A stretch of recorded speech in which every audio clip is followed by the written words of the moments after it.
Assalamualaikum warahmatullahi wabarakatuh. Ketemu lagi bersama saya, Aan Nuraini, seorang guru kimia di SMA Negeri 2 Majalaya. Kali ini saya akan menyampaikan bahan pembelajaran kimia kelas 12 IPA di semester ganjil dengan materi sifat koligatif larutan. Sifat koligatif larutan ada dua, sifat koligatif larutan non-elektrolit dan elektrolit. Kita bahas non-elektrolit dulu ya. Sifat koligatif larutan non-elektrolit adalah sifat koligatif larutan yang tidak tergantung pada macamnya zat terlarut, tetapi semata-mata hanya tergantung atau ditentukan oleh banyaknya zat terlarut. Dalam hal ini, konsentrasi zat terlarut. Nah, konsentrasi larutan yaitu menyatakan banyaknya zat terlarut dalam suatu larutan. Dalam yang terlibat dalam sifat koligatif ada tiga, yaitu konsentrasi molar, dan praksimol. Konsentrasi molar menyatakan jumlah mol zat terlarut dalam 1 liter larutan. Satuannya mol per liter. Ini sudah dibahas ya waktu kelas 11, dan sekarang tinggal mengulang dan lebih memahamkan terhadap siswa. Molaritas sama dengan gram atau berat ya per mr dikali 1000 per liter larutan ya. Kemudian yang kedua konsentrasi molal atau molalitas menyatakan jumlah mol zat terlarut dalam 1000 gram atau 1 kilogram pelarut. Hampir sama dengan molar, di sini simbolnya M kecil. Molalitas sama dengan massa zat terlarut dibagi mr zat terlarut kali 1000 dibagi kilogram pelarut ya. Selarutnya 1000 dibagi gram pelarut. Kemudian praksimol atau X, zat terlarut atau zat pelarut menyatakan perbandingan mol N zat terlarut atau N pelarut dengan N total larutan, yaitu terlarut ditambahkan pelarut. Nah, ini soal latihan disampaikan kepada siswa, dan sebelumnya diberikan contoh-contoh dulu dari molaritas, dan praksimol, supaya siswa lebih paham. Setelah diberikan contoh, maka diberikan soal-soal latihan. Sekarang masuk ke sifat koligatifnya. Yang pertama, ada penurunan tekanan uap jenuh larutan. Pada setiap suhu, zat cair selalu mempunyai tekanan tertentu. Tekanan ini adalah tekanan uap jenuhnya pada suhu tertentu. Penambahan suatu zat ke dalam zat cair menyebabkan penurunan tekanan uapnya. Hal ini disebabkan karena zat terlarut itu mengurangi bagian atau fraksi dari pelarut, sehingga kecepatan penguapan berkurang. Nah, menurut Raoul, tekanan uap larutan itu disimbolkan dengan P sama dengan P0 dikali XB. Ya, P-nya tekanan uap jenuh larutan, P0 tekanan uap jenuh pelarut murni. Nah, XB praksimol pelarut.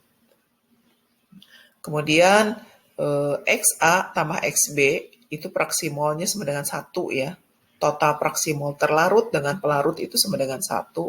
Maka persamaan tersebut diperluas menjadi menghasilkan delta P, penurunan tekanan uap jenuh pelarut.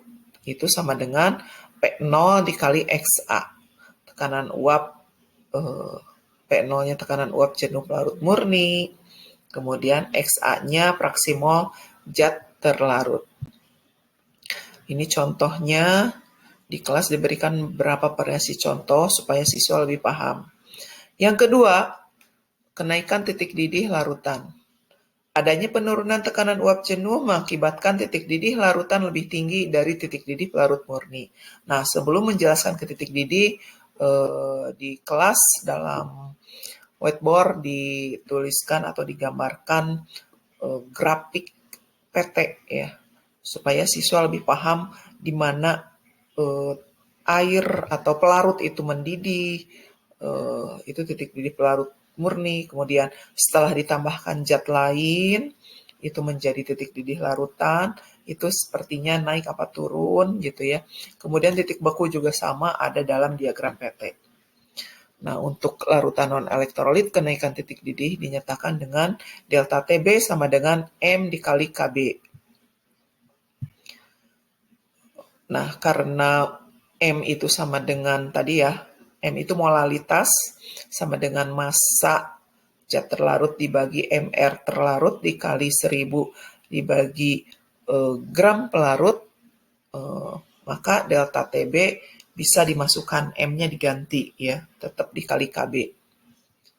Selanjutnya yang ketiga adalah penurunan titik beku larutan. Untuk penurunan titik beku, persamaannya dinyatakan sebagai delta TF sama dengan M kali KF. Nah, M-nya seperti tadi, dimasukkan rumus molalitas, boleh kali KF ya. Di mana KF ini tetapan penurunan titik beku molal. Yang keempat adalah tekanan osmotik. Tekanan osmotik adalah tekanan yang diberikan pada larutan yang dapat menghentikan perpindahan molekul-molekul pelarut ke dalam larutan melalui membran semi-permeable. Dalam hal ini itu peristiwa osmosis atau proses osmosis ya. Jadi bisa dikatakan tekanan osmotik itu tekanan yang diberikan pada larutan yang dapat menghentikan proses osmosis. Menurut Van Hoff, tekanan osmotik mengikuti hukum gas ideal. P kali V sama dengan N kali R kali T. Ya, karena N per V itu adalah molaritas di sini ya, maka V menjadi M kali R kali T. Molaritas itu konsentrasi ya. Di situ dituliskan C, konsentrasi. Dan R-nya adalah tetapan gas universal 0,082 liter atm per mol Kelvin, dan T-nya suhu mutlak derajat Kelvin sama dengan 273 ditambah derajat Celcius. Larutan yang mempunyai tekanan osmotik lebih rendah dari yang lain disebut larutan hipotonis. Dan larutan yang mempunyai tekanan osmotik lebih tinggi dari yang lain disebut larutan hipertonis. Sementara larutan-larutan yang mempunyai tekanan osmotik sama disebut isotonis. Sifat koligatif larutan elektrolit. Ini yang kedua yang elektrolit. Tadi non-elektrolit. Nah, apa bedanya? Di sini larutan elektrolit di dalam pelarutnya mempunyai kemampuan untuk mengion. Nah, hal ini mengakibatkan larutan elektrolit mempunyai jumlah partikel yang lebih banyak daripada larutan non-elektrolit pada konsentrasi yang sama. Contoh, larutan 0,5 molal glukosa. Glukosa non-elektrolit dibandingkan dengan larutan 0,5 molal garam dapur. Itu larutan elektrolit. Untuk larutan glukosa dalam air jumlah partikel konsentrasinya tetap yaitu 0,5 molal, sementara untuk garam dapur NaCl terurai menjadi Na+ dengan Cl- karena terurai menjadi 2 ion, maka konsentrasi partikelnya menjadi 2 kali dari semula, yaitu sama dengan 1 molal. Gitu ya. Nah, yang menjadi ukuran langsung dari keadaan kemampuannya untuk mengion disebut derajat ionisasi. Besarnya derajat ionisasi ini dinyatakan sebagai alfa, dan alfa adalah sama dengan jumlah mol zat terionisasi dibagi jumlah mol zat mula-mula. Nah, besarnya alfa itu dari 0 sampai 1. Untuk elektrolit kuat sama dengan 1, ya, dan elektrolit lemah di antara 0 dan 1. Dan kalau non-elektrolit berarti sama dengan 0. Atas dasar kemampuan ini, maka larutan elektrolit mempunyai pengembangan dalam perumusan. Untuk yang pertama, kenaikan titik didih delta TB sama dengan M kali KB dikali 1 tambah alfa kali N dikurangi 1. Ya. Nah, 1 tambah alfa kali N-1 ini merupakan faktor Van Hoff atau sama dengan I. Ya. boleh rumusnya langsung atau I. Dicari dulu I-nya, nanti di N itu merupakan jumlah ion dari larutan elektrolitnya. Seperti tadi, NaCl, N-nya sama dengan 2. Ya. Biasanya untuk alfanya sama dengan 1, I-nya itu akan sama dengan N. Kalau N-nya 2, berarti I-nya sama dengan 2. Ya. Untuk penurunan titik beku, begitu sama, tinggal dikali I, atau I itu adalah 1 tambah alfa kali N-1. Tekanan osmotik juga sama, seperti itu. Sekarang penerapan sifat koligatif dalam kehidupan sehari-hari. Ini di negara yang bermusim dingin, NaCl ditaburkan di jalan-jalan untuk mencairkan salju. Atau ada penambahan etilen glikol ke dalam air radiator mobil supaya air radiator mobil tidak sempat membeku. Berarti menurunkan titik beku air radiator mobil. Itu untuk di negara yang bersalju. Kemudian bisa juga penerapan pada penjual es krim NaCl itu digunakan untuk mempertahankan agar es krim tidak cepat mencair.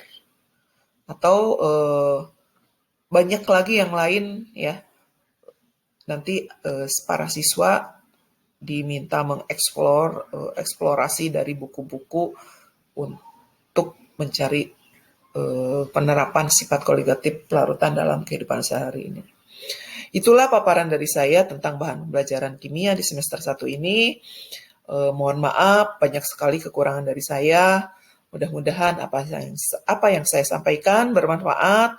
Terima kasih telah menyimak. Assalamualaikum warahmatullahi wabarakatuh.